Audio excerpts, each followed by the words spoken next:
Election നടക്കാൻ പോകുന്ന സമയത്ത് കുറേയധികം സിനിമ, സീരിയൽ താരങ്ങൾ ഇപ്പോഴത്തെ ഇലക്ഷന് നിൽക്കുന്നുണ്ടായിരുന്നു. അതിനകത്ത് മെയിനായിട്ട് 2 പേരാണ്. ഒന്ന് രമേശ് പിഷാരടി, അതുപോലെ തന്നെ അഖിൽ മാരാരും. ഇവർ ഇലക്ഷന് പങ്കെടുക്കുന്നുണ്ട്, മത്സരിക്കുന്നുണ്ട്. ഈ ഒരു ഇലക്ഷൻ്റെ ഈ ഒരു സമയത്ത് തന്നെ അഖിൽ മാരാർ രമേശ് പിഷാരടിയെക്കുറിച്ചൊരു കാര്യം പറഞ്ഞിട്ടുണ്ടായിരുന്നു. അതും രമേശ് പിഷാരടി ഇതേ കണക്ക് എന്ത് ചെയ്തിട്ടാണ് ഇപ്പം നിൽക്കുന്നത്? ഒരു സമരത്തിന് പങ്കെടുത്തിട്ടുണ്ടോ, അല്ലെങ്കിൽ വേറെ എന്തെങ്കിലും കാര്യത്തിന് പങ്കെടുത്തിട്ടുണ്ടോ, ആരെങ്കിലും സഹായിച്ചിട്ടുണ്ടോ? ഒന്നും തന്നെ ചെയ്തിട്ടില്ല. ജസ്റ്റ് ഒരു സിനിമാ നടനായതുകൊണ്ട് മാത്രമാണ് ഇതിൽ മത്സരിക്കുന്നത്. അതുകൊണ്ട് തന്നെ ആൾക്കാർ വോട്ട് ചെയ്യാനോ ജയിപ്പിക്കാനോ ഒന്നും തന്നെ പോകുന്നില്ല. ഇതിനു മുമ്പ് ധർമ്മജനം നിന്നിട്ടുണ്ടായിരുന്നു.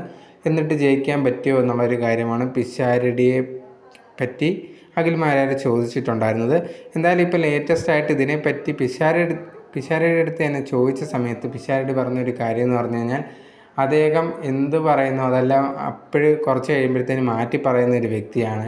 സോ അതുകൊണ്ട് തന്നെ ഇപ്പം എന്നെപ്പറ്റി കുറ്റമൊക്കെ പറയും, പിന്നെ കുറച്ച് കഴിയുമ്പോഴത്തേന് ഞാൻ വളരെ നല്ല വ്യക്തിയാണെന്നും എന്നുള്ളൊരു കാര്യമൊക്കെ പറഞ്ഞുകൊണ്ട് മുമ്പോട്ട് വരുന്നതായിരിക്കും. അതുകൊണ്ട് തന്നെ എനിക്ക് അതിൽ വലിയ കാര്യമൊന്നുമില്ല. അദ്ദേഹം എൻ്റെ കാര്യത്തിൽ ഇങ്ങനെ ശ്രദ്ധിച്ചുകൊണ്ടിരിക്കുമായിരിക്കും. പക്ഷേ എനിക്ക് അദ്ദേഹത്തിൻ്റെ കാര്യത്തിൽ ശ്രദ്ധിക്കാൻ സമയമില്ല എന്നുള്ളൊരു കാര്യം കൂടിയാണ് പിഷാരടി പറഞ്ഞിട്ടുണ്ടായിരുന്നത്.